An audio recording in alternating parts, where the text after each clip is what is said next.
Welcome to Wisdom Revised, where timeless wisdom meets modern life. In today's fast-paced, hyper-connected world, stress and anxiety have become almost inevitable. But what if the key to managing these challenges lies in a philosophy that's over 2,000 years old?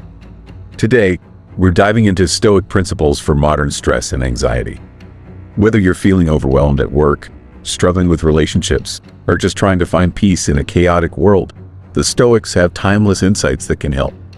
Let's explore how their wisdom can transform the way you handle stress and anxiety today. First, let's start with the basics. Stoicism is an ancient Greek philosophy founded in Athens by Zeno of Citium around 300 BCE. It was later developed by thinkers like Seneca, Epictetus, and Marcus Aurelius. At its core, Stoicism teaches us how to cultivate inner peace and resilience by focusing on what we can control and letting go of what we can't. It's not about suppressing emotions, but about understanding and managing them wisely. In our modern world, we're bombarded with stressors, deadlines, social media comparisons, financial pressures, and global uncertainties.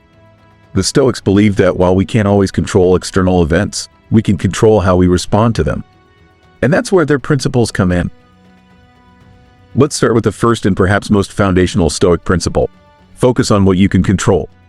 The Stoics divided life into two categories: things within our control and things outside of it. Our thoughts, actions, and attitudes are within our control. External events, other people's opinions, and the past or future are not. Imagine you're at work, and your boss suddenly dumps a huge project on your desk with a tight deadline.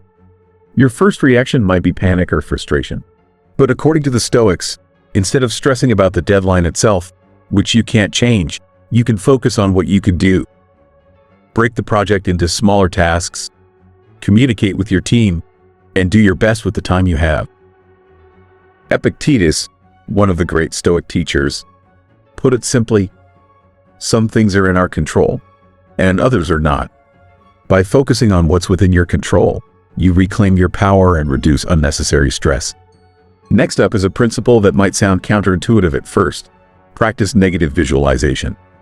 This doesn't mean dwelling on the worst-case scenarios or being pessimistic. Instead, it's about mentally preparing yourself for challenges so you're not caught off guard. For example, imagine you lose your job. Instead of spiraling into anxiety, you've already thought about how you'd handle it. You've updated your resume, built a network, and saved some money. By visualizing these challenges, you're not only less anxious but also better prepared. Seneca, the Stoic philosopher, famously said, "We suffer more often in imagination than in reality." By confronting our fears head-on, we realize that many of our worries are exaggerated or unfounded. Now, let's talk about one of the most powerful Stoic concepts: amor fati, which means love your fate. This principle encourages us to embrace everything that happens in life, the good, the bad, and the ugly, as an opportunity for growth. Think about a time when something didn't go as planned. Maybe you missed a flight, got stuck in traffic, or faced a rejection. Instead of resisting or complaining, the Stoics would say, "This is what's happened. How can I make the best of it?" By accepting and even loving your fate, you transform obstacles into opportunities. Marcus Aurelius, the Stoic emperor, put it beautifully: "The impediment to action advances action. What stands in the way becomes the way." In other words, every challenge is a chance to grow stronger and wiser. Now, let's explore a principle that might seem a bit morbid at first: memento mori, which means remember you will die. But don't worry, this isn't about being morbid or pessimistic. It's about embracing the impermanence of life to live more fully and intentionally. When we remember that our time is limited, we're more likely to prioritize what truly matters. Instead of stressing over trivial things, we focus on meaningful relationships, personal growth, and contributing to the world. Seneca reminds us, it is not that we have a short time to live, but that we waste a lot of it. By keeping our mortality in mind, we're inspired to live with purpose and gratitude. Finally, let's talk about practicing gratitude. While this principle is often associated with modern self-help, it has deep roots in Stoicism. The Stoics believe that gratitude helps us appreciate what we have rather than constantly chasing what we don't. Take a moment each day to reflect on what you're grateful for. It could be something as simple as a warm cup of coffee, a kind word from a friend, or a beautiful sunset. By focusing on the positives, you shift your mindset from scarcity to abundance.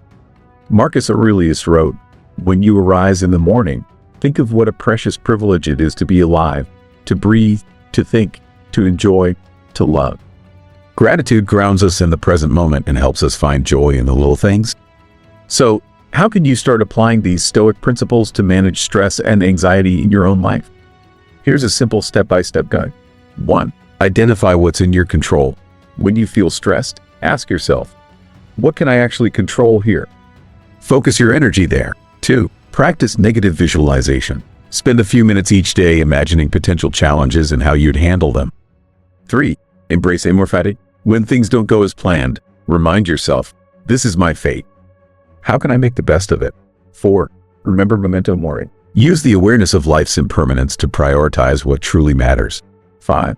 Cultivate gratitude. Start or end your day by listing 3 things you're grateful for. Stress and anxiety may be part of modern life, but they don't have to control you. By embracing these Stoic principles, you can cultivate resilience, find inner peace, and live a more fulfilling life. Remember, wisdom isn't about knowing everything. It's about knowing what truly matters. Thank you for watching, and don't forget to like, share, and subscribe for more timeless insights. Until next time, stay wise.